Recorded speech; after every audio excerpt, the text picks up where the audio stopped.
Hello guys, మీరు మొత్తం 1000 అయింది. ప్రస్తుతం సోషల్ మీడియాతో పాటు మెయిన్ స్ట్రీమ్ మీడియాలో ఆమె పేరు మారుమోగిపోతుంది. అసలు ఎవరు ఆమె?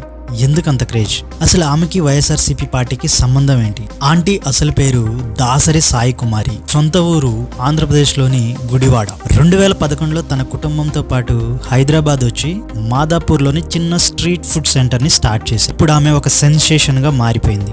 యూట్యూబర్స్, సెలబ్రిటీస్ ఎక్కువగా రావడం వలన ట్రాఫిక్ పెరిగిపోయిందని కేసు నమోదు చేశారు. కుమారి ఆంటీ ఫుడ్ బిజినెస్ మూతపడడంతో వైఎస్ఆర్సీపీ పార్టీ స్పందించింది. గతంలో కుమారి ఆంటీ తనకు వైఎస్ఆర్సీపీ హయాంలో ఇల్లు వచ్చింది అని చెప్పడంతో చంద్రబాబు, పవన్ కళ్యాణ్ తెలంగాణలో తమ చెప్పు చేతల్లో ఉండే ప్రభుత్వం ఉండడంతో ఆమెపై దాడులకు ఉసుగొల్పారు అని ట్వీట్ చేసింది. ఇప్పుడు ఈ ట్వీట్ పై మాటల యుద్ధం నడుస్తుంది. ఇక్కడ చంద్రబాబు శిష్యుడు రేవంత్ రెడ్డి సీఎం గా ఉండడం వల్లనే ఇలాంటి ఆరోపణ వైఎస్ఆర్సీపీ చేసిందని తెలుస్తుంది. దీంతో సీఎం సాబ్ అదే స్థలంలో ఫుడ్ స్టాల్ రీఓపెన్ చేయాలని ఆదేశించారు.